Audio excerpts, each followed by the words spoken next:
listening to the Dreaming of Freedom podcast on the 2 Cents FC network.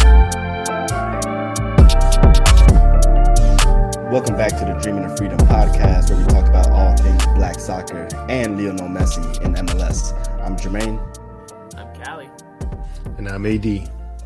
And we are members of Black Herons United, an independent black supporters group for Inter Miami and all things black soccer in South Florida. For episode 15, we'll be covering match days 16 and 17, giving you our dream team selection, the nightmares, and of course, our footnotes. So stay tuned to catch it all. All right, how y'all doing? Callie, how you doing? You already out here dropping major news. What's going on? Big bombs. Yeah, it's been an exhausting afternoon for me. I found out at around 4 p.m. today, a little later than that it is a done deal. Lionel Messi, European great, was a 7-time Ballon d'Or champion, won every trophy available on planet Earth, arguably the greatest soccer player of all time, will be coming to South Beach on a 2.5-year deal. He'll be signing with Inter Miami. His contract begins July 1st. It will be complete with ownership percentages, deal with Apple. They're going to do a documentary on him while he's here. The whole nine, man. The rumor that's been swirling and circulating forever, it feels like, has finally come to fruition. We're here. There should be an official announcement on Thursday or Friday. And yeah, we got him. That boy came with the details. July 1st. Yeah, that'll be a home game, but his contract won't be into total effect. So he probably won't be here for that one. But if I'm a betting man and you're an Inter Miami fan, I would look very closely at the League Cup. July 21st against Cruz Azul. Very closely at that one. Mm-hmm. It's happening. That's a Friday, by the way. So mark your calendars for that. I just got the tickets, to be honest. Like an hour before this episode, I just got the tickets. I'm in there. Smart. Yeah, I was at the game on Saturday this week, and I ran into someone, and they told me, they looked me dead in the eye, and they said, if you haven't gotten the ticket yet, get the ticket. Get the ticket. And it's weird because it's a little bit insider information here. They refuse, them being Inter Miami officials and people in the front office, they won't say his name. It's like Voldemort up in there. They refer to him as the little guy or Chiquito. No. So they've just never used his name. But yeah, the little guy is coming. So official done deal. Again, you'll see. It'll probably more so come from his camp on Thursday or Friday this week. Bigger reports are starting to come out, but it felt pretty good to be the first one to put it out there. So Absolutely. You heard it here first. Callie from Dreaming of Freedom podcast, breaking some international world news. We appreciate you, Callie. Hey, and it's going to be a hell of a ride. When he comes down here. It's going to be a lot of changes, obviously, especially for us, lay people like us, the ones that aren't necessarily flooded with cash to drop millions of dollars on the new tickets, because they will be $1 million a pop. So, there's going to be a lot of changes in that regard. But, I think all of us are season ticket holders for Inter Miami. So, I mean, this. Yeah, I'm really excited to go see him once or twice, and then pay off my daughter's college after that. Hell yeah. Yeah, I mean, thankfully I got 2 season tickets, so I'm banking on one of those for each game. So we'll see. It's gonna be a hell of an experience, man. Like I know a lot of people are, they're like, oh, we gotta get rid of we gotta get away from these big name, rumors, and we gotta, but it's like, yo, this is Messi. This is arguably the greatest player in the history of the game, coming in our backyard, like, no question. Yeah. Like, gotta be excited. Yeah, and if the opportunity, you have to mortgage your season a little bit to get a guy like that, right? Mm-hmm. And I think the front office has all but admitted as much. You have to do it. I mean, it's not some guy that played in Bundesliga or the Premier League for 20 years, and now he's coming to us with no needs. Like, this is a guy that performed, just won a World Cup. You know, he dominated in, you know, Ligue 1 in France. I mean, what more do you want? Dominated sharing a pitch with, you know, Neymar, who was hurt a lot of the year, and the other greatest player on the planet right now, Kylian Mbappe. So, like, what's not to love? Yeah, he's not prime Barca Messi, but I mean, this is basically the next best thing. Yeah, of course. I mean, obviously, it has a lot of you know, reminders about when Pele came right to the U.S. right back in the 70s when he joined the Cosmos in New York, and it was just, I mean, I'm sure it wasn't the same amount of hype, or maybe it was. You know, I mean, obviously, you know, we're in 2023, technology is different, media is different, so the hype is a lot more. But in terms of quality, in terms of the player that's at the height of their, you know, of the game, I mean, it's Messi and Pele, right? So it's going to be a great time, man. It's going to be a fascinating time to be an Inter Miami fan, even though right now it is not that good of a time, not that good of a time to be an Inter Miami fan, considering the results that we've been seeing lately. So let's transition actually into our first segment, the weekly roundup. And for match day 16 and 17, we're just going to pick one game out of those two match days, one from the East and one from the West. And of course, while we're still here talking about Inter Miami, we actually thought that would be a good match of the week for these two match days. Inter Miami on match day 17 played DC United. Of course, we lost, which is it's pretty safe to say, right? Of course, Inter Miami lost, right? And so, but all goal scorers. So we lost 2-1. DC United 1-2.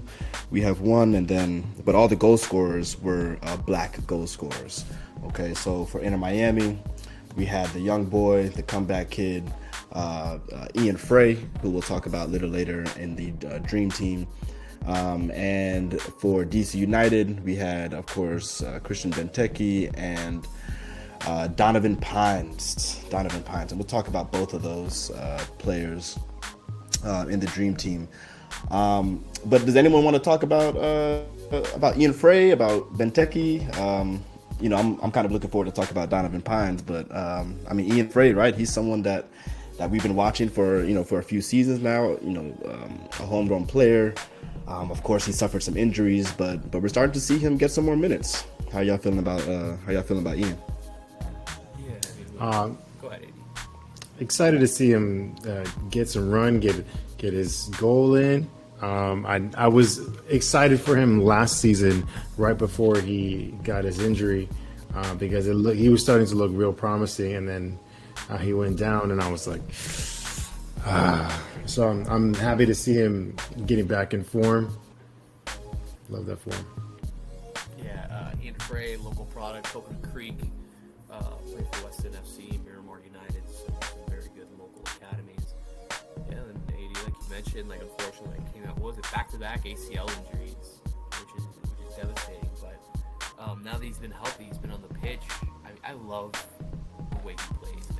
Like, goal aside, because all the rockets that he managed to get in on a great assist from Robbie Taylor, but I mean, he's 19 years old. He's not afraid to put his body on somebody. He's not afraid to get in somebody's face. He's not afraid to you know, put his nose in the dirt and get going, you know.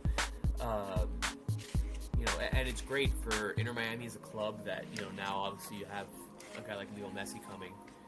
You know, that's massive. But to have young guys like that learn from a guy like Leo Messi, that, you know, some of these veterans and stuff like that, it's huge. It's invaluable for young guys to get minutes like that. It's not just him on the club, you know. It's David Rui, it's Benji Camacho, you know, some of these younger guys that are getting a lot of burn right now. That's really encouraging for Inter Miami moving forward.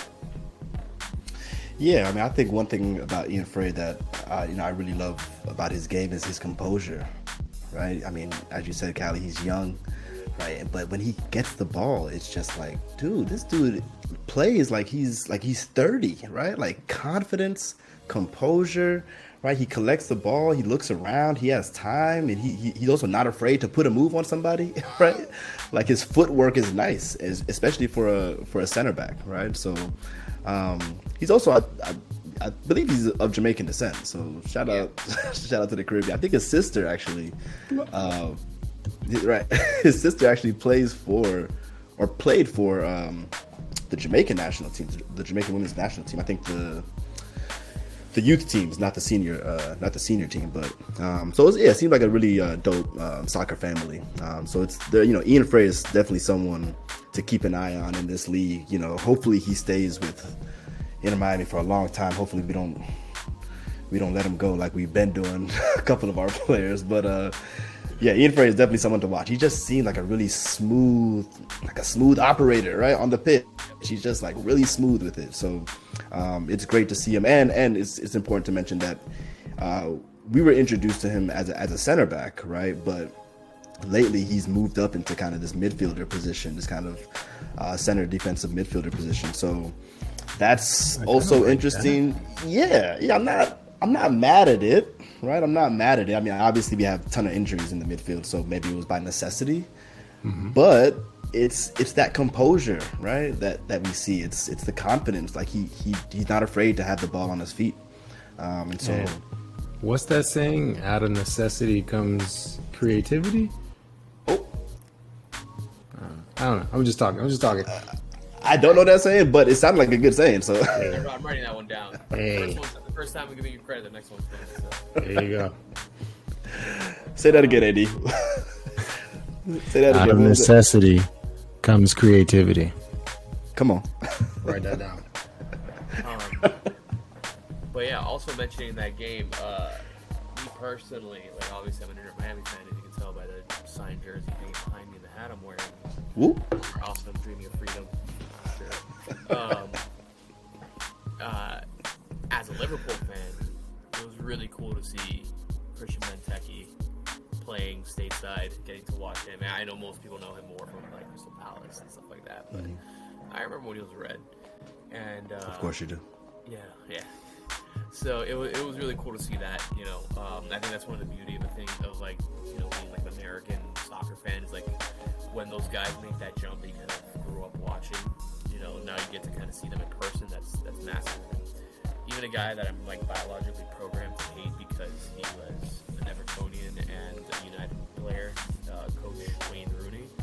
Like I don't get starstruck watching MLS games, but I saw him I was very fortunate. I was gifted seats in the first row on the pitch line, and he walked like right in front of me, and that was the first time that I'm like, damn, that's Wayne Rooney, bro. Like that's the first like big Euro star that like I've seen in person here. That was like, damn, that's him, man. Like this guy's put up some of the craziest goals I've ever seen. Not just for United and Everton and against Liverpool, but for like England and stuff too. So Yeah, absolutely. And I mean, it seems like he's doing a good job, right, with the club. I mean, so I was trying to figure it. When did Rooney come? When did Rooney come to DC? Was it this year or was it last year?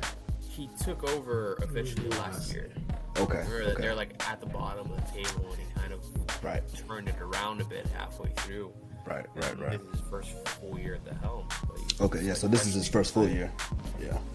Dude looks old, man. Like, I looked it up. He's only a couple years older than I am, and dude's not even 40, bro. And he looks. That dude's definitely British. He's British as hell, man. Time isn't nice to him. No. It was really cool to see him like standing down the sideline, and then he walked over, down the pitch line and stuff like that. And I just saw him. I was like, holy shit, it's Wayne Rooney. Still one of the best. Still one of the best MLS goals I've ever seen. Yeah, I know exactly which one you're talking about too. Mm-hmm. Kind of the point. But yeah, it was really cool to see Christian Benteke there, and and Donovan Pines. Yeah. So we'll definitely talk about Donovan Pines because he seems like he's on he's finding his form. He's definitely finding his form. So he scored both in match days 16 and 17. So let's save Donovan Pines for the dream team. But it's just it's really good to see DC United kind of finding its quality again, right? I mean, it's one of the most historic franchises in the league, and so it's just really nice to see them kind of coming back on top. I think they're in 6th or 7th place right now in the table. Right? Like Cali, as you said, last year they finished bottom of the table. 2021 they didn't make the playoffs. So yeah, this is exciting for them to kind of come out on top. And also, if you stick around, you'll hear us talk a little bit more about DC soccer culture, soccer history, Black soccer history. So make sure you stick around for our footnote segment. So match of the week in the West, we had FC. Who did we have? We had FC Dallas versus Sporting Kansas City. Now, if you remember from our last episode, shout out to FC Dallas, shout out to Nkosi Tafari. Dude just made a post on Instagram. His fits are just incredible. Incredible. But, so shout out to them. But one reason I wanted to highlight that game, and we'll kind of come back to the player in the Dream Team. Keep your eyes on this brother by the name of Gadi Kinda, playing for Sporting Kansas City. Dude seems like he is going to be a problem this season. He was injured all of last season, so we didn't see much about him, and I believe he came into the league in 2021. So we haven't seen much of him, but this year, I believe he already has, let me just make sure. Dude is nice, right? He's finding his form in ways that it's not necessarily surprising, but it's definitely encouraging for all Sporting Kansas City fans.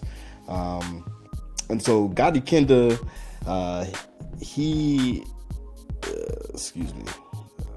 Gadi Kinda on the season, again, he's coming off an injury, but he's finding his form.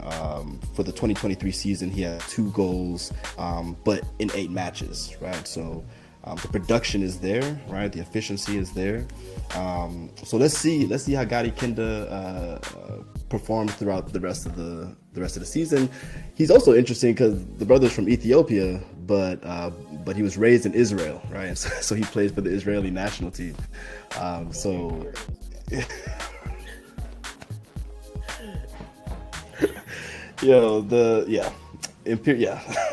These circuits of imperialism, colonialism, just a lot of crazy stories to be told. But a lot of Ethiopians, a lot of East Africans who do live in Israel experience a lot of racism, a lot of discrimination through different segments of society. So it'll be interesting to hear his story, right? How he ended up at at Kansas City, right? So he seemed like a fascinating player to watch, as we continue the season. All right. So moving on into our Dream Team segment, of course, we'll come back to those players that we just highlighted. The Dream Team was interesting. Again, we kind of combined both match days, so we didn't include all of the Black players who scored a goal, just the players, or just the goals rather, that we thought were worthy of discussing. I hate to say it, I hate to start with this brother, but we got to start with Orlando. Don't kill me, y'all. Please don't kill me. Let's start with Orlando. Ivan Angulo, who both had a goal and an assist, right? So shout out to Ivan. I actually think he had the player of the match. He did. Yeah. For match day, was that 17? Yeah. So shout out to Angulo. Someone, again, we don't really talk too much about Orlando over here, but he is someone to watch. He's a young guy. He's 24. He's from Colombia. Plays on the left side, left winger, and he had a great game, right? So he's someone to keep an eye on going forward throughout the season. He's played in most of the matches. He played in 15 matches. He has 3 goals on the season and 1 assist, right? So he's definitely someone to keep an eye on, and he is on loan. Is that right? Am I seeing that right? Yeah, I'm just not sure from who. I think it's could be Palmeiras. I think he's on loan. Yeah, he's on loan from Palmeiras. Yep. So, shout out to Palmeiras. Shout out to Endrick. I guess he'll be in. Club in Brazil, by the way. Yeah. So, that should be interesting, right? Endrick going to Real Madrid. So we should. Oh yeah. In a couple of years or next year. The presumed Benzema era now. Yeah, of course. Yeah, they even. Chasing that Saudi money now. I mean, who wouldn't? I mean, $650 come on. million, bro. Like, yeah, Bruh, that's. you know, man. Tough to say no. That's. No, man, say it ain't so. Bro, if someone offered me that much money to kick a ball, bro. I guess. Yeah, I mean, you're I'll right. live in like Lithuania for that much money, bro. Like you tell me I have to live there for 3 years, you're gonna pay me $640 million. I'll figure it out, bro. I mean, I'll I'll figure deal it with out. it. Like, Yeah. I'll figure that out for sure. All day. Yeah. So, N'Golo Kante, I think, is about to sign. yeah, he's another one that's on. That's, He's heading over there. Yeah. And they offered.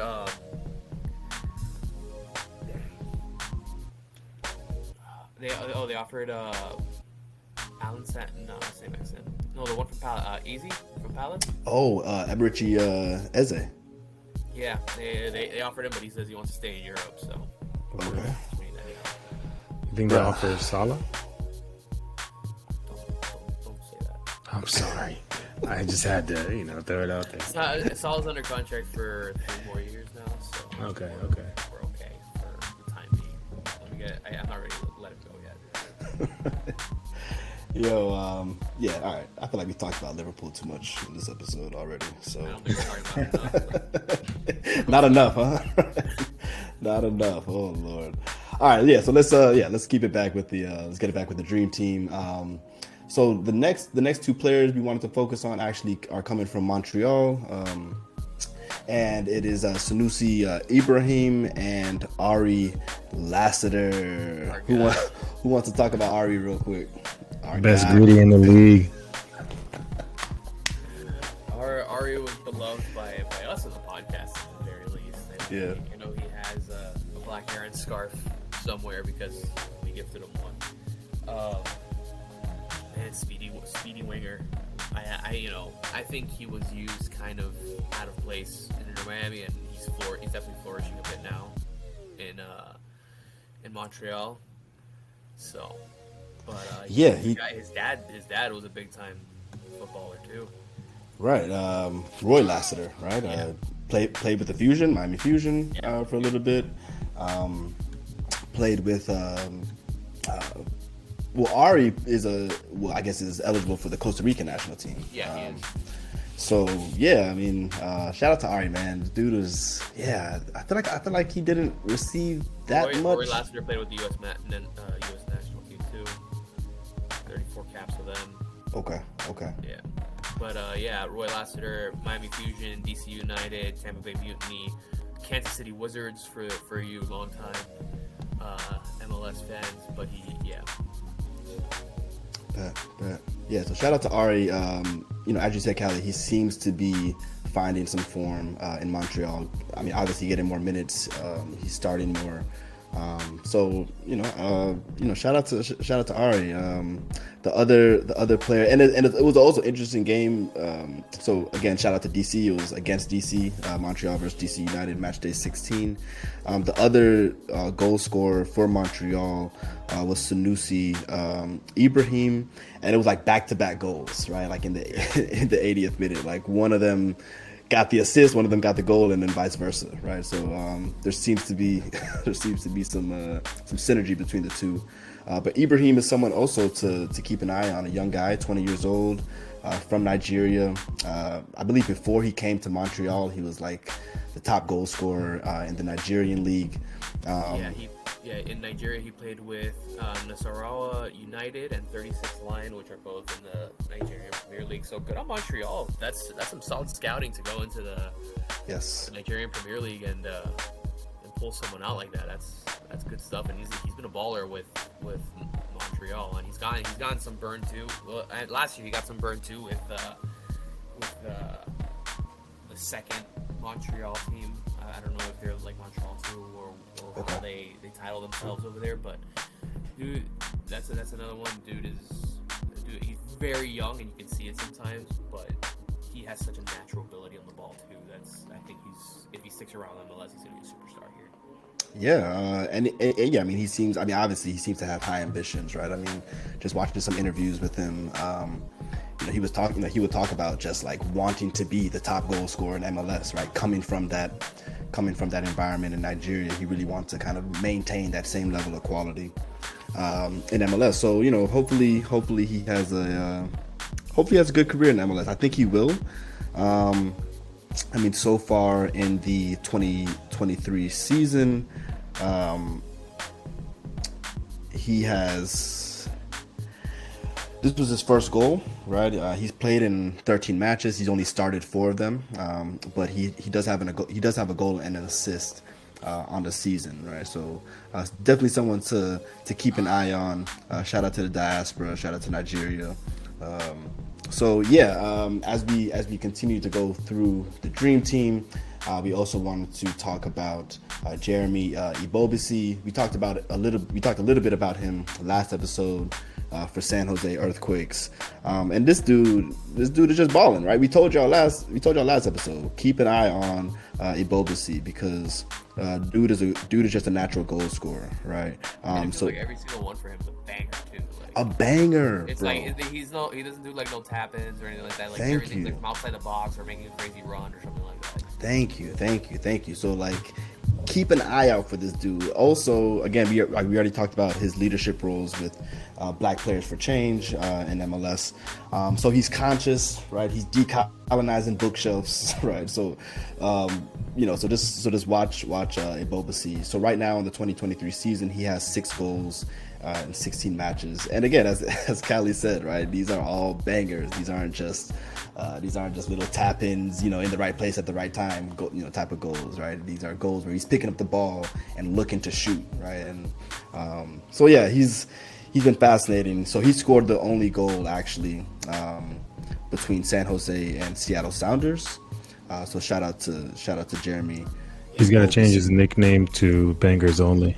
Ooh, Jeremy Bangers Only Ebobisse. Got a nice ring to it. Yeah, let that take off. Let that take off for sure. Okay, so as we go through the Dream Team, we have a couple more people to talk about. One of them being Pedro Vite. Not too much to talk about, other than the fact that dude scored like in the first minute of the goal. I mean, First 15 seconds. Yeah. Did you see that goal, Eddie? Yes, that was a banger. Yeah, and the ball movement on that one was like that was like a true team goal. Like the ball movement was magical. Beautiful. Yeah. It was like cross the field cross from like halfway found. Right. It was like a little like dust up with the defenders, but the ball Exactly. ended up at Vite's feet, and yeah, just smashed that thing. Upper left corner, I think it was. Yeah. I think so. If I was the manager, I would have fallen to my knees in tears. This is beautiful, guys. And it really was. I mean, and again, one thing I love about these players is that they're all relatively young, right? This brother's 21 years old from Ecuador, right? Again, shout out to the diaspora, right? We always want to, give love to the diaspora and, show love to all our Afro-Latinos and all that good stuff. So Pedro Vite with Vancouver, again, Ecuadorians in Vancouver. I mean, you gotta love that. You just gotta love that. I mean, I don't know how much he loves it. I'm sure there's a number of cultural changes, but he's definitely someone to watch. Already on the season, he has 3 goals, 16 matches, and he's already surpassed his goal tally from last season. Right, he only had 2 goals in 24 matches. So he's definitely someone to watch. Right? He seemed like an exciting player, a young player. Also, his celebrations are something to keep an eye on. Like, dude has some flashy celebrations, right? So Yes. yeah, so he's definitely someone to just enjoy, right? He seemed like he plays with a lot of joy and love for the game. So shout out to Pedro Vite. Yeah, all right, so the last player, I guess the last 2 players we should talk about are, of course, is Ian Frey. We already talked about him, and I mean, I think his goal, not only was it a great goal, but it's just good to see him come back from these 2 devastating injuries, 2 seasons in a row. And I mean, he has a lot, like a lot of people, have a lot of high hopes, right, for Ian Frey, right? He was, I mean, before Noah Allen, he was kind of, and Kramaski, he was kind of one of our like standout homegrown players, right? But he just kept getting injured, right? So it's just really good to see him come back in a slightly new role, right? We'll see how that develops throughout the season. But it's just good to see him come back from those injuries, coming back with confidence, like he was not injured the last 2 seasons, and of course Inter Miami products. So we had to show Ian some love for the Dream Team, and the last player we'll talk about is Donovan Pines, who seems to be really feeling himself right now. His confidence is just sky high. So he has 2 goals. Both in match day 16 and match day 17. 2 goals total, match day 16 and match day 17. So if he can keep this goal scoring bug, that's definitely something. He's definitely someone to keep an eye on. Another homegrown product out of DC. Fascinating little fun fact: his dad is actually the president of University of Maryland. So I know he played at University of Maryland too. Yeah, he did. So, and Callie, did he win an NCAA championship with them? I think he did. I know he was all conference. Oh yeah, they won the national championship in 2018. Right. All Big Ten first team, top drawer score, best 11. Yeah. He was on the All College Cup All Tournament team. He won every award available to him. And bro, I was sitting in the front row, and he walked, or he was running past me. He was right there. Dude is massive. Yo, he's like 6'5". yeah, he is huge, and all just broad too, man. Like, dude, like if I saw this guy in public and you told me, oh yeah, this guy's an edge rusher in the NFL, I'd be like, all right. Yeah, I believe that. Dude, I know his goal on Saturday in Miami kind of snuck in there. It was kind of a weird one, But the goal's a goal, man. It's a goal score sheet no matter what. Hey, a goal is a goal.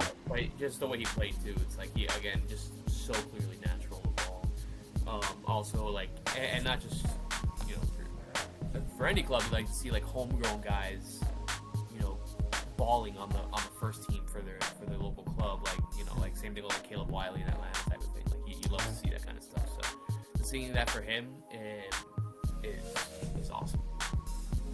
Yeah, shout out to Caleb Wiley. The U.S. U20s just crashed out of the World Cup. I think they played. Was it Uruguay? I think that's what they lost to. But Caleb Wiley got some good playing time in the tournament. So shout out to him. Shout out to Atlanta, all of our people's footy mob, of course, 2 cents for the culture. All of them based out of Atlanta. So shout out to y'all. So yeah, that was Donovan Pines. I don't know how we got to Atlanta and now we're going back to DC, but whatever. Forgive us. So Donovan Pines is definitely a fascinating player to watch, homegrown. He also seemed like an incredibly nice human being. just like watching different interviews with him, he just comes across very warm and very like approachable. So yeah, it's good to see him. I think this is his 3rd season with the senior team. So he's kind of considering himself a veteran, kind of. He wants to help these different or these younger players rather, come through the system as well as a homegrown player. So, he just seemed like a really nice guy. He hasn't had a lot of U.S. men's national team experience. I think he was called up for a Gold Cup in the past. But hopefully, as this season goes on, it seems like this will be a breakout season for him, right? He already has 3 goals. Shout out to Nkosi Tafari, another center back who also has 3 goals. So 2 center backs, 2 black center backs, right? With goals, right? So it's definitely something, definitely a little, sub storyline for the season. So yeah, Donovan Pines, someone definitely to keep an eye on for the rest of the 2023 season. Now, probably not my favorite segment, but we got to talk about the Nightmares. AD, that face, bro. Sorry. Oh man, yo. So of course, yeah, it's coming, and unfortunately, we have to start with Inter Miami. I promise it would not be this much Inter Miami in future episodes, but there's just a lot going on, obviously, with this club right now. So, Kamal Miller, dog-so tackle, right, denying a obvious goal-scoring opportunity, and it was on who, Callie? Benteke. Yeah, it was on Benteke. So, were you mad at the foul? What do we do there? It sucks catching a red in the 6th minute of the game. But to his credit, Benteke scoring that. If he's not stopped, which I guess we lose the game anyway. But it was he tried to get around it. He didn't try and red card him, but he had to do something. And unfortunately, it was Doxo because it was just Miller and Benteke, and I think he tried to get as much ball as he could, but it was just way too aggressive. It was from behind. You were just going to get that red every time. I was actually shocked that it took so long to review it with VAR, but it's it was a pretty. As soon as it happened, I turned to the person I was with. I'm like, yeah, that's a red. He's won. So. How y'all feeling about his performance since he's been with the club so far? I think he's been outstanding. Yeah, I feel like he's been solid up to that point. I think he's been our best center back, and that's not to take away from Kierstad, because he's been very good too. Whereas Kierstad is very technically sound and very methodical in the way he does things, Miller is just pure athlete, very, very physical, very intelligent with the way he plays. Another one just doesn't put a foot down wrong. I think center back's the least of our problems, and he's been kind of the anchor with that. So. Yeah, I've been pretty excited about his play. He's been solid. He's been solid, right? And it's hard to consider that red card a bad play, right? I'm still trying to grapple with it, right? I don't know if it was a bad. Whatever. I understand the reason, right? I'm not mad at the play, right? I'm not mad at the play. Do I wish he didn't get the red card? Sure, but I'm not mad at the decision, right? The only thing I would argue is that you could say, Benteke is scoring that regardless, and he's saving the goal scoring opportunity.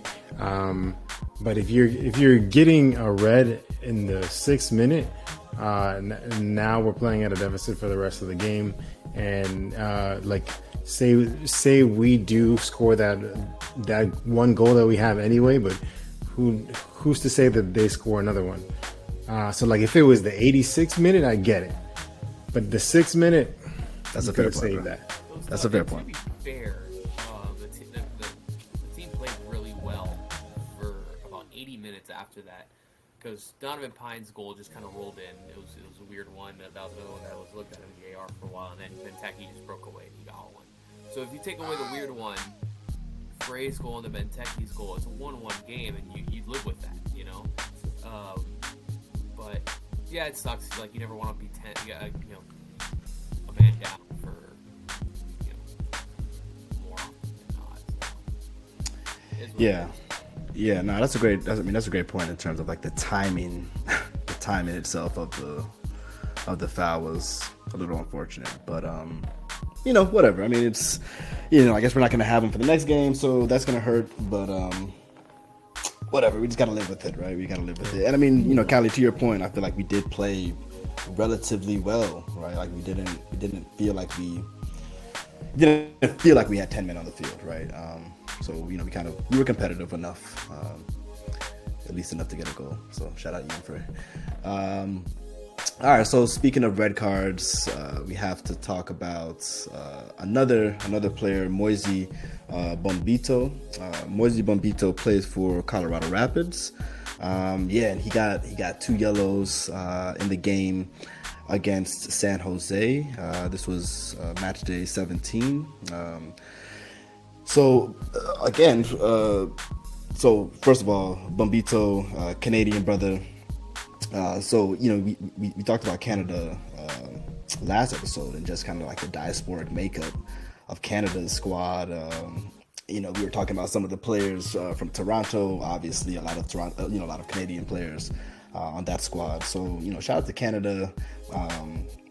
But Bombito, again, he's a young player, relatively young, 23. I think one important thing to point out is that he has only played in 5 matches. And I think in the game that he got the red card in, it was only his second start. So, it's kind of, I guess, we should just watch his experience throughout the league, see how he kind of adjusts to the league, adjusts to the pace of the game. So, shout out to Bombito. But even though he got the red card, Colorado still pulled out a draw 0-0 with San Jose, which is important, particularly for Robin Fraser. Robin Fraser is one of 2 black coaches in MLS, also of Jamaican descent. Shout out to Mayadis. Callie, Robin Fraser has some South Florida roots as well, right? You know it. Born in Jamaica, grew up in Miami, Florida. Played at Miami Palmetto Senior High School, which is about 10 minutes from where I grew up. They won the national championship in 1987 with FIU, Florida International University. For those of you not from down here, pause up. My current. What's it? Pause up. Damn. my current education institution. Pursuing my master's over there. Hey. But yeah, local product, born and bred Miami. Career-wise, played for the Miami Sharks and then moved on to bigger clubs: Colorado Foxes, Los Angeles Galaxy, Colorado Rapids, Columbus Crew. 27 caps with the United States, with the U.S. men's national team as a defender. And coaching-wise, he started off basically right after he retired as an assistant with Real Salt Lake. Took over at Chivas USA for 2 years, and then we know how that club kind of turned out. Was an assistant with New York Red Bulls, assistant with Toronto, and as of 2019, he has been the head coach of the Colorado Rapids.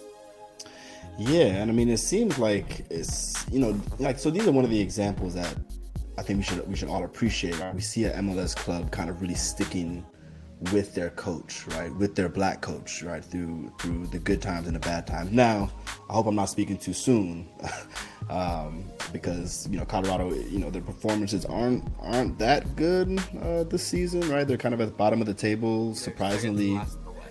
Right, second to last, surprisingly one point above LA Galaxy. What the hell is going on over there?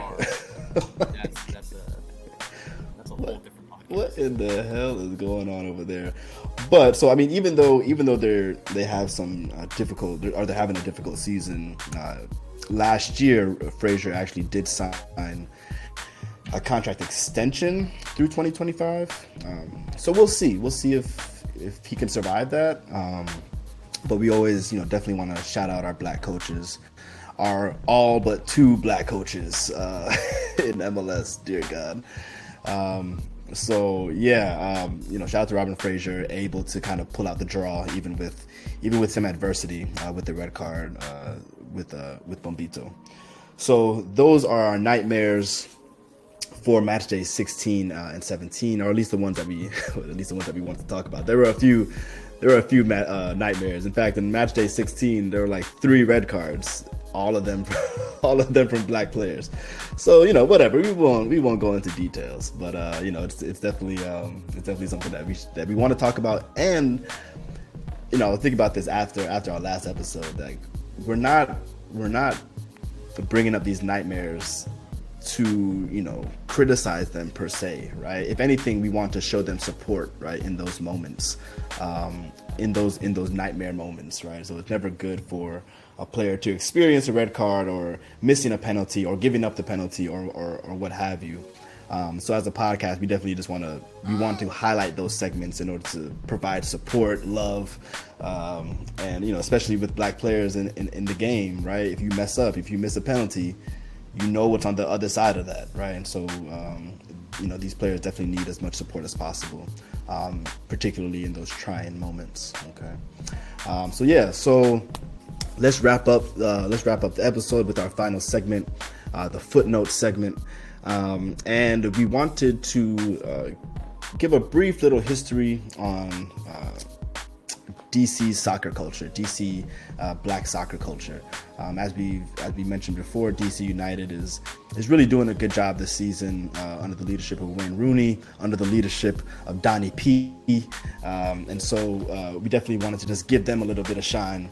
It's not going to be so much about the black soccer history of DC United, but of DC in general, right? And I think, if I'm not mistaken, I think their club profile actually does a little bit of this. DC United's club profile does a little bit of this story. Right. Yeah. For the MLS season pass on Apple, if you check out their club profile, you'll see some of this history. So what we wanted to do is focus on Howard University, which of course is a historically black university up in DC, the Chocolate City. And we go back to 1970s, right? 1971, 1972, 1973, and 1974, right? And this is when Lincoln Phillips, the storied goalkeeper, he's a goalkeeping coach. He's still active in the area, but he comes from Trinidad. He was playing in the American Soccer League at the time with, I believe, the Baltimore Bays, I believe. And after that, he was recruited by the athletic director at Howard University named Ted Chambers, he was the athletic director. He was also the coach for the soccer team. Excuse me. And so Lincoln Phillips comes in 1970 as an assistant coach, and he takes over as head coach in 1971. And in his first season, what does he do? He leads Howard University to an NCAA championship in soccer, right? At HBCU, winning the NCAA championship. However, right, if you know anything about Howard University, you know how diasporic, how international of a student body they have, and so that was also reflected in their soccer team. Right, so they had a lot of players from Trinidad. They had a lot of players from the Caribbean in general. They also had a lot of players from Africa, particularly Nigeria, as well as other players throughout the U.S. I think they only had like one African American player on the team throughout those years, but most of the players were Jamaicans, right, Trinidadians, players from the diaspora, and so because they had such an international makeup, other teams were salty, right? They were mad salty. Not only because they had international players, but because they were a black team just beating ass, right? Like any team that came in their way, they just balled out on them. And so after they won the championship, a number of teams reported some suspicious, I guess, eligibility concerns with Howard University, and so NCAA did an investigation. Found that some players, it's like petty violations. Like there wasn't like an equivalent to the SAT or whatever the standardized testing at the time was in the U.S. There wasn't an equivalent to that, for the Caribbean nations, and so they were trying to figure out how that transferred, or age differences. It's just a number of like petty violations that Howard University and other critics at the time pointed out. They're like, yo, all of these other schools are playing with international players, but you're not investigating them, right? You're only investigating us because we're a black team that won the title. And I think it's even more important to understand the context of American soccer at the time. So the context of American soccer at the time, particularly in the 60s, particularly in the youth levels, is that they were trying to make soccer an American sport, right? They tried to Americanize the sport, right? So the sport in the States was historically seen as an immigrant sport, right? I put that in quotes, right? An immigrant sport, a sport that's played by foreigners. And so during the 60s, they wanted to make an explicit effort to make this an American game. And what that translated into, essentially, was making soccer a white American game, right? And so they marketed the game as a suburban game, as a game for the suburban family. Right, well, if you know anything about the creation of the suburbs in the U.S., you know that was a racialized process. You know that black families were excluded from moving in to these suburban neighborhoods, right? Just straight up racism, right? Redlining, of course, restrictive covenants and all this stuff, right? So this is the context of American soccer at the time. And in 1971, you have a black team just come in, beat up everybody. Not only are they beating up teams, but they beat the St. Louis University Billikens in the NCAA final. And St. Louis is important because they were seen as the All-American, team, on at least on the NCAA level. So for Howard University to come in, beat them up, it was just kind of like the cherry on top, for their season. But of course, they had some eligibility concerns. NCAA suspended those players, so they couldn't play in the following season. Howard was also banned from playing in the playoffs for the 2023 season because of this investigation.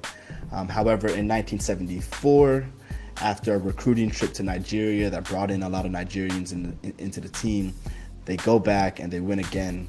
I believe it was against St. Louis again in 1974. Right. And so Howard University got 2 titles in 4 years, 2 soccer titles in 4 years under the leadership of Lincoln Phillips. And this is really where we can start to see the beginnings of kind of this black soccer history in DC, right? That, when we look at a player like Donnie P, right, he's a homegrown player. He's coming out of this tradition, right? And so I'm sure Lincoln Phillips was walking on some field that Donovan Pines was playing on, just because of how active and important Lincoln Phillips still is to the soccer community, but also the DC community. So yeah, that's just a little bit of DC black soccer history. If you want to hear more about that, you can check out that club profile. ESPN also did a short documentary on it. It's like 10 minutes, like a 10-minute documentary on it, so you can check that out. Selfless plug, I also wrote an article on this for the Journal of Sport History, so you can check that out if you have some access. If you want some access, just email the pod, and we'll try and get that to you. So yeah, I mean, anyone want to add anything about DC and kind of how y'all feeling about what DC is doing right now? Yeah, I know on the MLS profile on Apple Plus, they touch on albeit very briefly, they do touch on Howard University and their football team over there. And Mr. Phillips is also mentioned. I want to say he's interviewed also, if I remember correctly. Very, very good watch. To me, probably the best MLS club profile on the Apple Pass. So I'd strongly recommend that. I'm actually going back up to DC in a couple weeks for the Inter Miami DC United game. So very, very excited for that. I love DC. I love everything about DC. And you can really feel the black influence with it, like just walking the streets and a lot of their restaurants and a lot of the art displayed throughout the city. It's so heavy in it, and it's great because it's almost monolithic in the sense that it's so rare to see that display in major urban areas. It's a chocolate city, man. Yeah, baby. So also, fun fact, future home. So, hey. Relax. But boy, you breaking all the news today, boy. Damn. But yeah, it's I remember I was so disappointed because the last time I was up there, the African American Smithsonian had just opened, and the line was so long that they made you have to do reservations, and like there was none left for like the time we were there. So I made sure for the next time up there to book it so I can go check that out. But yeah, DC is so integrated. Also, shout out Howard University. They have a couple of alums run a barbecue spot up there close to the university called Half Smoke. So the best barbecue I've had. Very surprised to find a Elite Barbecue in Washington, D.C. Right. Elite Barbecue. Right. Yeah. It's called Half Smoke. So if you find yourself, I know a lot of the Two Cents community are heading up to D.C. for the MLS All-Star game. So if you find yourself up there, you want some good barbecue, Half Smoke. I don't know the address off the top of my head, sorry, but it's right by campus. It's probably like a if you want to walk from the National Mall area, it's probably like a 15-minute or so walk, or a quick bus ride or Uber or anything like that. So cool. That's what's up, man. That's what's up. Yeah. I mean, yeah. Shout out to that club profile. I would say, Houston has a dope. Houston has a very good one too. Yeah. I mean, we talked about it last week, but Houston has a dope club profile. Also, shout out to Meg. Shout out to Meg and Lukaku out here doing the damn thing, right? Shout out. Bro. Say it again, Kelly. My man found a way to score again. I'm so happy for him. Hey. Unfortunately, he wasn't doing it in England very much, but my man found himself back in Italy where he belongs. I mean, Lukaku speaks like 7 languages. Dude, yeah. Dude's got to have some serious game, bro. Yo, You could be arm in arm with. He was at, I want to say he was like at a teammate's wedding or someone's wedding or something like that. Yeah. And the paparazzi came through, man. Got pictures with him and Megan Thee Stallion, and hey, I'm happy for you, bro. Yo, can you imagine the pickup lines in different We languages? know that it is. It's a wrap, bro. It's a wrap. It is a wrap. Yo, so let's end it there. Hopefully Lukaku stops scoring in this Champions League final. But that's for another episode, or maybe not. I want him to hat trick. Okay, well, as long as Haaland tops that, as long as we can top that. Anyways, getting totally off topic. So, all right, y'all. That's it for us. AD, Cali, anything else? Shout out Washington Spears. Shout out Rose Room Collective. Hey, shout out to. Hold up. Speaking of that, 1 second. Shout out to the Spirit all day. Shout out to Rose Room all day. I know y'all happy. I know y'all excited to see the club doing good things. Both clubs, right? Both clubs doing good things. So definitely shout out to y'all as we get Cali back. Hey, shout out to the Trinity Robin jersey. Yeah. Also, hey, he ain't playing around. Just because I remember this, FTC United just dropped their Pride shirts. It's sick. Make sure you follow them on Twitter. Make sure you pop one. I already did. Yes. I have it. I will be wearing it for our show. So. Yes. I know we're going off on a crazy tangent, but speaking of Pride colors, La Liga just dropped their Pride colors from their logo and changed it to orange, and I hate it. Go back to the Pride colors. Anyway. La Liga just needs to stop. They just need to just... It's probably not for that reason, but still. Just stop. Just like, it's... Y'all just got a lot going on. We can do a whole episode on La Liga and Vinny Jr. And... Exactly. Oh, man. One time for Vinny Jr. Yeah, one time for Vinny Jr. Shout out to FTC for the Culture United podcast. They definitely talked about it, I think like 2 episodes in a row. I mean, it happens a lot, right? So yeah, I mean, definitely shout out to FTC. Shout out to, of course, Shea Butter, Walking 90, Can I Kick It, all the whole 2 Cents fam. So yeah, with that, we will see y'all next week. Thank y'all for joining us, and keep a lookout for some video content going forward. Also, never forget, I was first on Messi. You heard it here first. AD, let me get that grunt again real quick. Love that. All right, peace.